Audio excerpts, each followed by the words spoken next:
Hello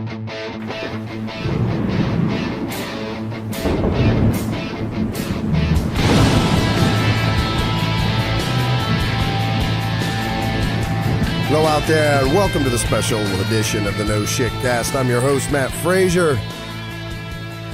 My co-host tonight, the great wizard of history himself, Mr. Eric Smith. How you doing tonight, Eric? Good. How are you, Matt? I'm living the dream, my friend. Yay. So, official website launch of March 1st has arrived, and we wanted to do this podcast, special podcast, specifically to kind of give an idea to those out there listening, sort of where this idea for the No Shit Cast came from, and kind of what we're on about, why we're doing this, and who we're doing it with.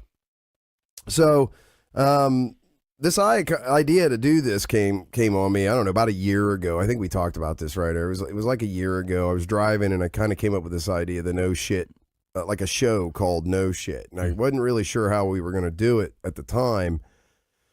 And then the idea of podcasting kind of came along. I started watching some podcasts, specifically Mark Maron and Joe Rogan and some of those kind of guys.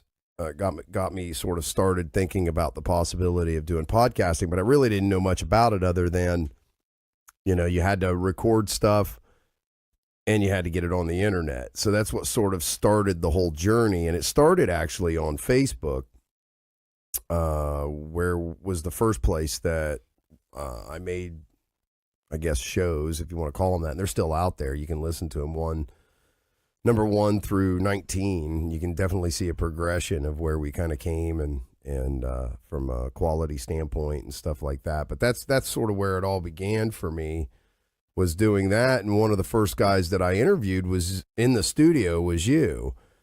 And we had a lot of fun doing it. And that's what kind of prompted me to be like, dude, you got to be on this more. So Yeah. So what was it for you that was kind of like the motivator to want to come back and do more of these shows? Well, after the first one, I just found the first one to have a great cathartic release of things that I had in my head, things I wanted to talk about, things that I wanted to articulate. And it was fun, obviously, hanging out with you and talking and doing that. You know, that was fun, and we would have done that anyway. Right. But I don't know, more than that, there was something about the whole having a mic in front of me and just doing a part of something a little bit larger that was appealing, more so than I realized it would be.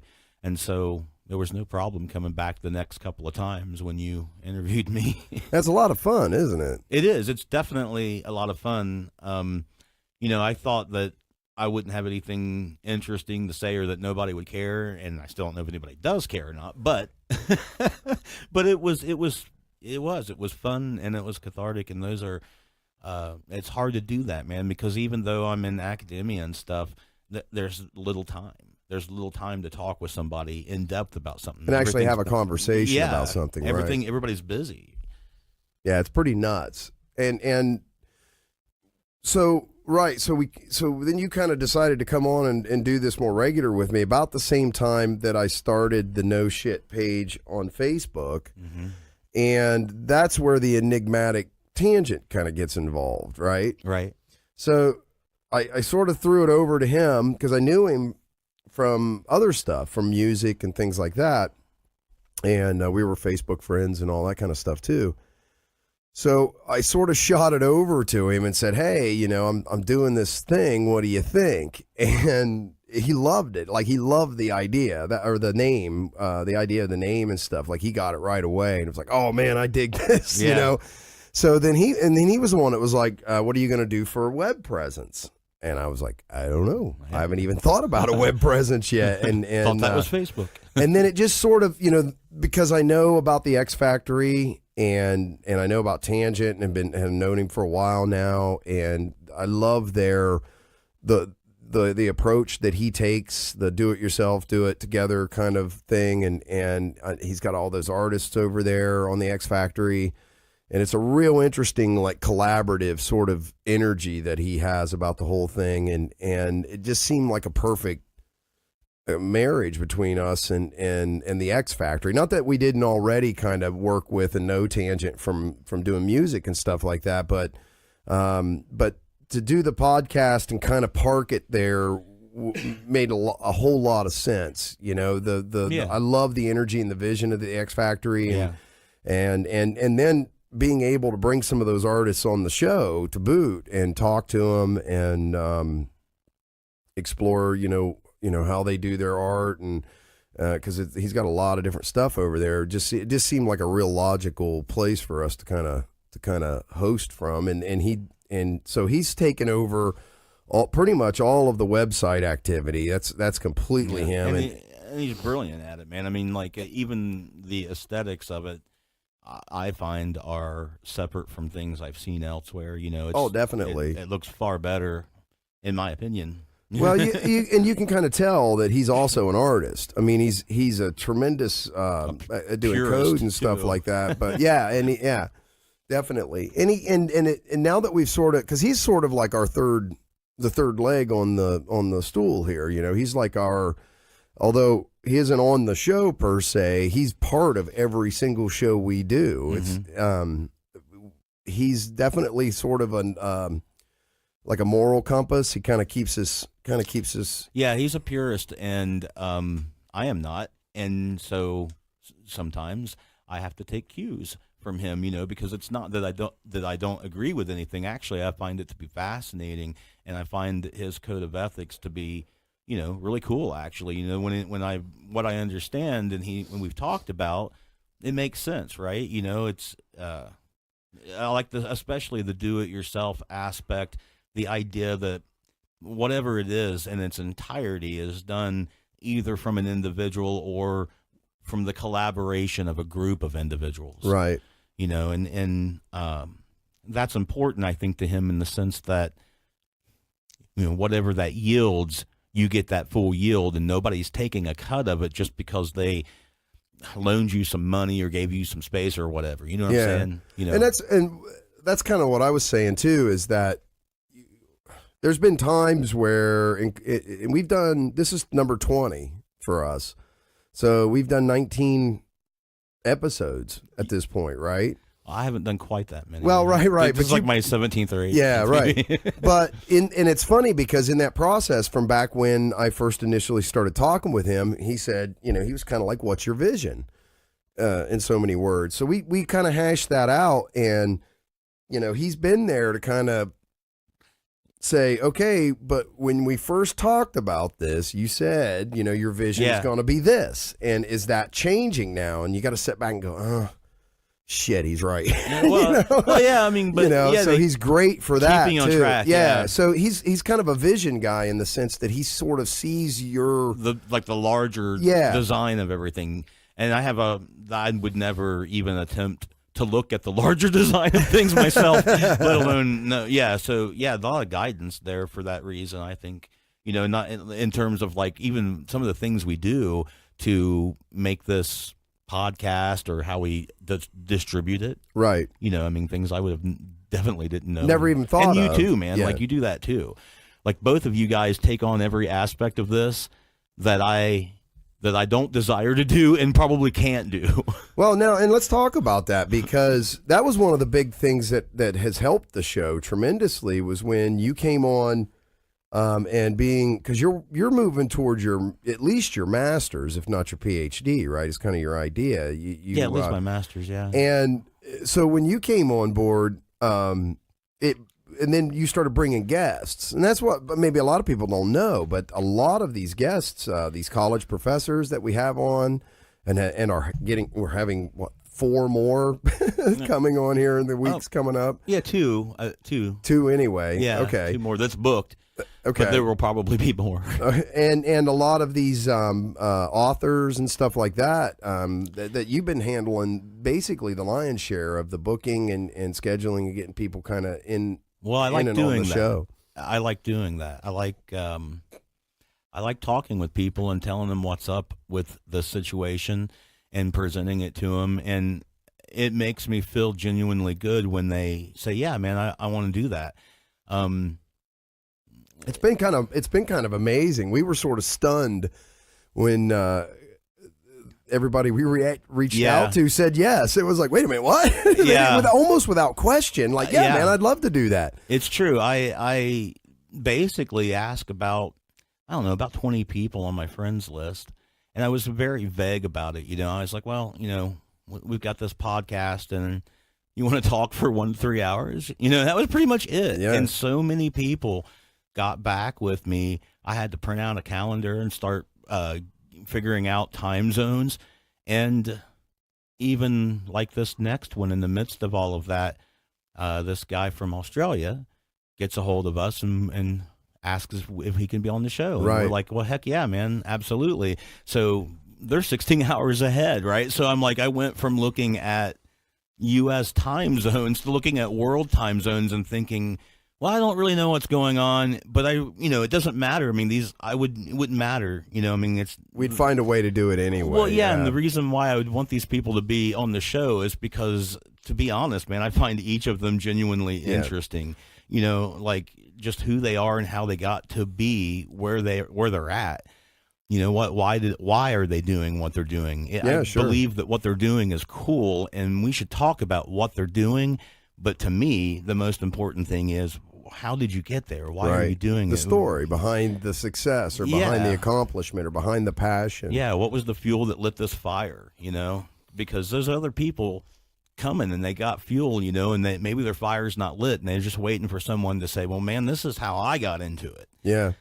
Well, my main criteria when I came up with this cockamamie idea, right, was that, and we had this conversation, right? I came to you and I said, hey, I want to bring people on the podcast that have a passion for something, and I was pretty vague about it, right? But that was really my big thing, was like, if I can find people that are passionate about things, I don't really care what it is necessarily that they're passionate about per se.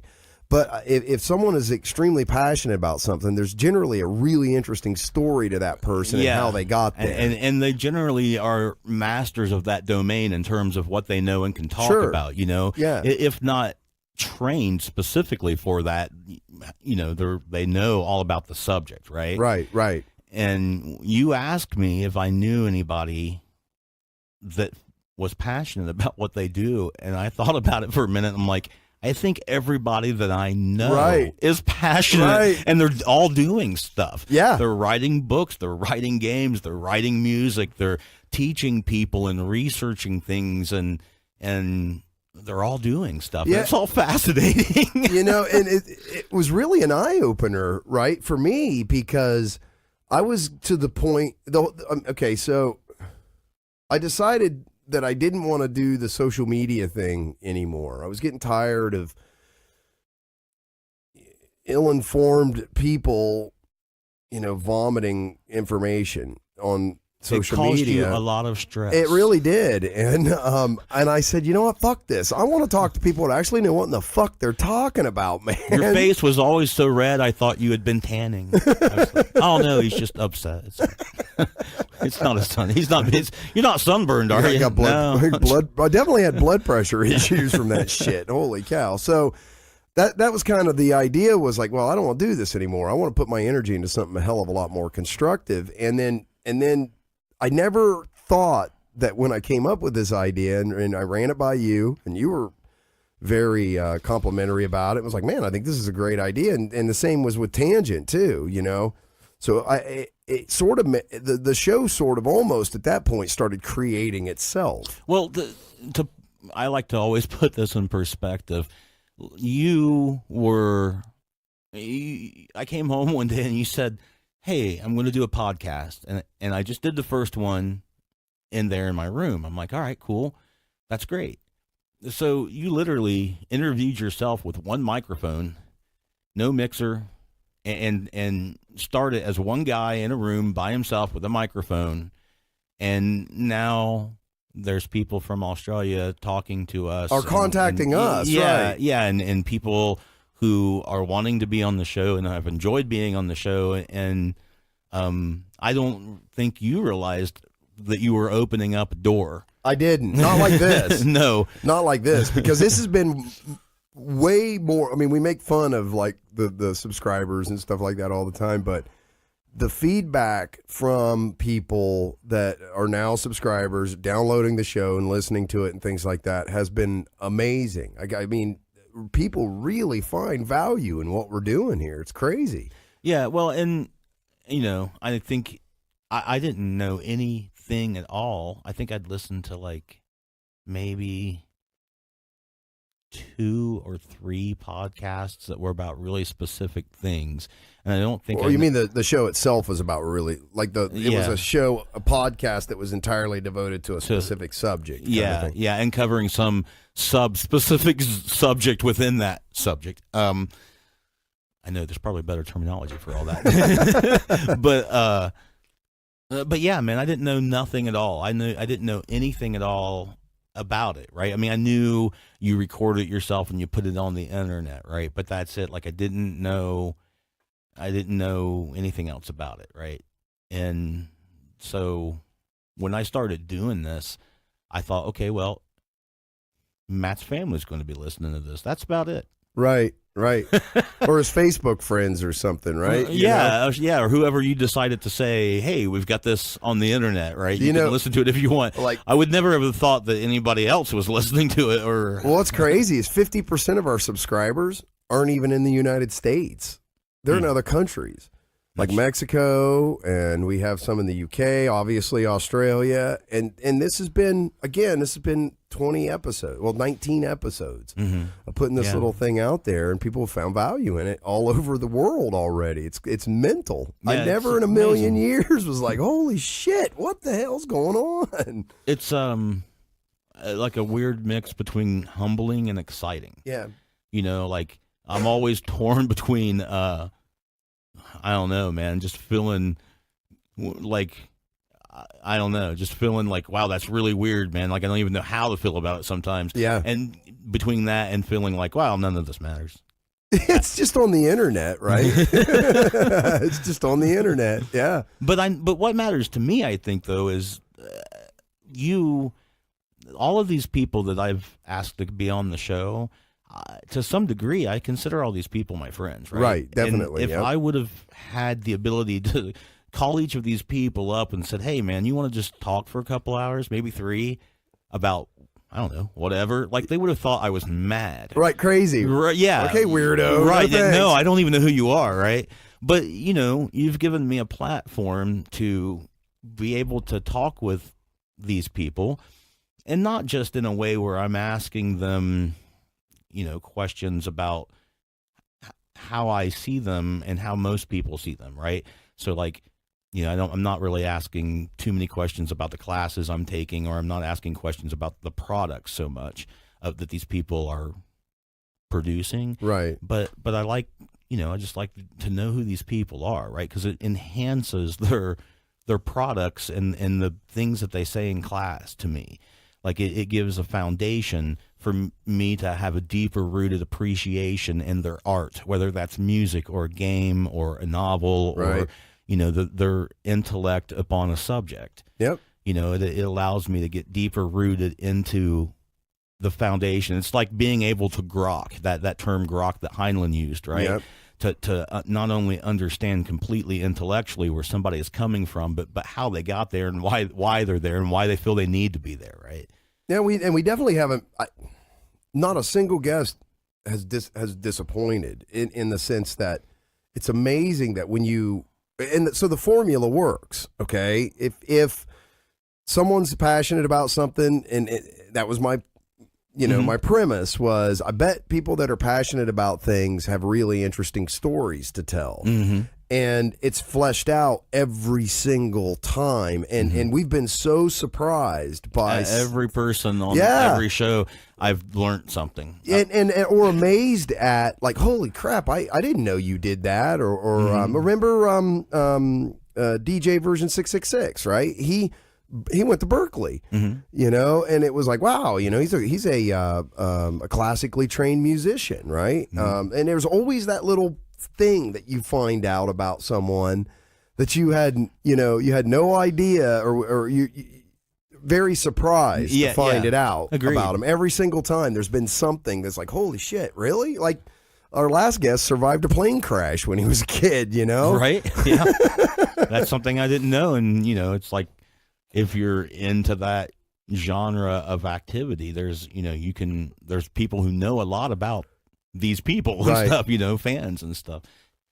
Well, there's definitely Maybe somebody else did know that. I just didn't know. We've started to figure out too that there's something magical at about the 30-minute mark, right? Right around the 30-minute mark is when the conversation starts to sort of fundamentally change. Because what will happen is when we get somebody that we know maybe by name, or they know us maybe by name, and things like that, it can be intimidating to think that these guys haven't given, because we don't give anybody questions ahead of time ever, other than we're going to talk to you about your past. We're going to, very general kind of stuff. So when people come in, they really don't know how it's going to go. And that's sort of by design, in the sense, because we don't want a scripted conversation with someone. We want an actual, real, personable conversation. Well, certainly that's more fun. Oh, definitely. To be a part of. Oh, big time. Yeah. It's definitely more exciting. At the end of every show, I've always said, man,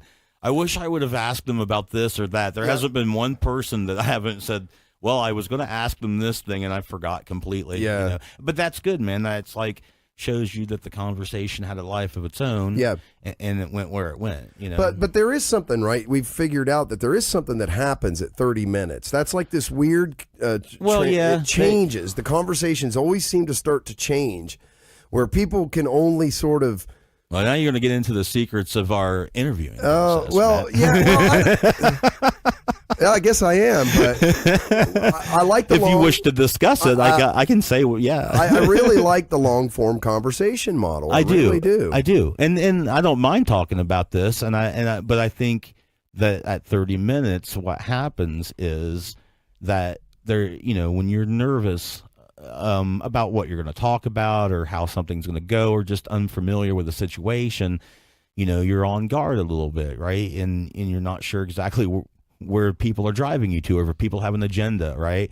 But after 30 minutes, if no agenda has been established, it's really hard to continue to keep your guard up, or to be paranoid or worried overly much, and you just kind of loosen up into the conversation. And I think that this is identified in most of the conversations we've had around that period of 25 to 35 minutes, where someone will ask us, hey, is it okay to cuss on your show? Right, yeah. Well, or I take it by the name that. Right, yeah, and it's kind of like that point at which they're saying, look, I'm ready just to hang out and talk and be myself. Is it cool if I cuss? Is it cool if I put my feet up on the table or something like that? It's like being at someone's house, or take my shoes off, right? And then you feel like, oh, okay, now they're feeling comfortable. Now we can hang out and just talk about stuff, and it doesn't have to be in any kind of an order, and we can Morander, because Morander? Moreover, you can just go down a rabbit hole. Meander? Meander is that good. The word you're looking we for? can mosey and meander and walk about and whatever, man. And then this is how you look. This is an example right here of how you get lost in your own train of thought. I have no idea where I was going with what I was saying. But. Well, and then the other thing that sort of happened here, in this weird, again, kind of brilliant convergence that this whole thing has taken on a life of its own, is that all of the people we talk to they're either self-authors or self-publishers, or there's always something about them that fits inside that X Factory model, that do-it-yourself or collaborative model that the X Factory uses. Like we've pointed out in a lot of our conversations with these people, this is the information age, and age of self-publishing, age of self-everything, age of selfies, age of your page on the internet, your channel. Age of podcasting. Right. So, it all makes sense. Huh? Yeah, I mean, everybody has an outlet, right? If somebody's creative today, there's a way to either get that creativity out of you, or to capitalize on it, to make money off of it, because of all the mediums now of self-publication and communication and all of that.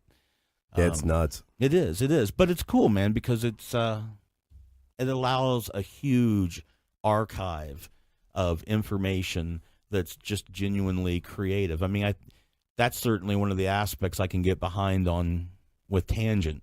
is having this unadulterated, pure, straight to the artist to the consumer, just boom, nothing in between. Yeah, with no concern for all of the weird stuff that you can get into, like with the D&D stuff, with just having to change the names of the demons and devils and all that, and so many other things, just won't, like what you can talk about or couldn't talk about if you were doing this for the company Procter and Gamble or whomever, right? Oh, yeah, having some sort of corporate entity or some sort of and I've thought about that too, and it's like I don't know why I would.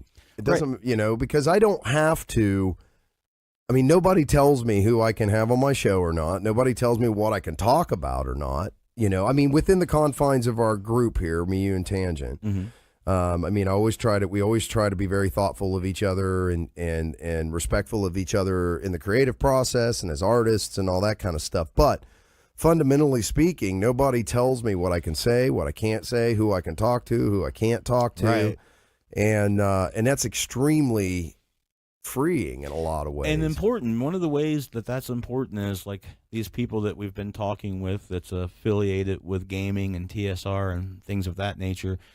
There's been a lot of attempts to record these people and things that they have to say, and a lot of these attempts just get gummed up in fighting and courts. And we usually publish like the same night, and I think the longest was like a couple of days, right? But I mean, whatever a person is going to say on our show, if they want to get something cleared up or get something out there, then they say it and it goes out there, right? And it's done, and right? It's done, right? There's nobody fighting over it in court. There's no money involved in any to degree. There's it's just all freely done, and it gets done. Right. There's no contracts. No, exactly. There's no money. There's no law. It just somehow manifests as a pure archive, and I think that's amazing, man. Well, and ultimately, I think what you're saying is that there's not an agenda to what we do. If there's an agenda to what we do, it's this. I just want to have fascinating conversations with people and record them. That's it. And that's my only agenda. There's no ulterior motive. I'm not trying to make a political statement. We're not trying to do anything like that. We're just trying to hear people out and hear what they actually have to say. Every conversation I've had with these people totally justifies my faith in them and what I thought of them and in humanity, man. I thought these people were all cool people, which is why I initially wanted to be friends with them anyway. Same reason why I asked them to come on the show, and they always bear out that's very warranted. Yeah, it's confirmed after the fact. Sure, certainly. I always find myself, in fact, even more enamored with these people. And wishing I had more time. Is there, before we wrap up here on this special, what do you call it, the DVD extra edition of the podcast of the No Shitcast? Is there anything else about this that you found surprising that you didn't think, when you first got into it, that this would be happening, or things that kind of spun off from participating in this that surprised you? I think for me the most surprising thing was that the university I go to wanted to interview me because of the podcast. Well, they're featuring you, right? Because I don't know. I don't know. I don't know. You're. I don't know. I haven't seen it yet. Yeah. So, I mean, all I know is that they had questions and I answered them. Right. And well, when you start interviewing a bunch of professors from the school, they're kind of, hey, what are you doing? Yeah, but they didn't know. Yeah, that's at true. The time. That's true. They didn't know that at the time. One of the professors mentioned it to them. And they said, okay, yeah, let's interview this person. Well, you get more people coming up to you now going, hey, you got a podcast, right? I'll be on your podcast. Mm-hmm. Yeah, I definitely have, and I think that's great, man. It's strange, though, isn't it? Yeah, it is, because I thought this was something that, maybe I'd have to work at all the time, and like make sure if I wanted to keep it going, I had to reach out and stuff. And it's cool when people come up and say that they feel like they've got something they want to talk about, man. I mean, that's almost the criteria right there. I mean, it's like you got something you want to talk about. And, concerning the professors and stuff, it'd be hard for me to imagine that they wouldn't have something that they would want to talk about. Yeah, because exactly. It's their livelihood to talk about what they know, right? Yeah, if someone's going to if someone's going to pursue something to like the master's or the PhD level, generally they're pretty interested in that subject. And that being said, generally they have some really cool shit to talk about if you can get them talking. And a lot of times they do just like their life experience. Mm-hmm. They have interesting stories. I mean, like with Professor Cooperman, a lot of the things he talked about were just interesting. Or Michael Dobson and stuff. Just everybody has all these interesting things going on, That was from Cat Hall. That was a great I mean, there's not a single one we've done yet where I didn't finish, put it out, and just go, wow, did that just happen? Like, did we just do that? Yeah. It's been amazing. And that Cat Hall was full of information. Oh, crazy. It was so interesting just to talk about all those things, It's well, and completely selfishly getting the chance to have her shoot us, tracks before they end up on an album so that we can kind of pre-listen to stuff. That's been really cool, man. Like making friends with musicians that record albums and stuff and put them out. And then you get to hear the stuff. Hey, man, check this out. Like, it's like, whoa. Yeah, is this really real? cool. Again, is this happening? Yeah. And definitely, I feel very grateful. And I guess I want to take this opportunity, man, to say I appreciate all the guests that we've had on the show and their time and their willingness to talk with us about things. And I certainly have the appreciation of everybody else I've talked with and who I've booked on the show and will hopefully talk with in the future to book on the show. All these people are amazing. And I want to say thanks to all these people. Thank you, all of you guys, because it wouldn't be a show without them. Well, and it's just so interesting. I mean, they're just opening up parts of their lives, and talking. It's an honor to share that stuff with them. Not everybody really gets a chance to do that. Nobody really gets the chance to sit down with some of these people and have a couple-hour conversation with them. And everybody's just been so gracious too with their time and thanking us for. And it's like, man, you're thanking me. Holy cow! Yeah, we want to thank you. Yeah, big time. So. Yeah, for everybody that's been on the show, if you're listening to this, thank you so much for coming on the show. Other than that, we look forward to putting together a boatload more of these and keep putting them out there for everybody. We appreciate the feedback. We really appreciate the subscribes on iTunes and YouTube, and the support that we just keep getting from the fans has been fantastic. So here's to. How many more? I don't know, but we're going to keep doing it until we get bored, I think, or still it's not fun anymore. So we'll just keep putting these out, and thanks, everybody, for listening. We appreciate it. Bye.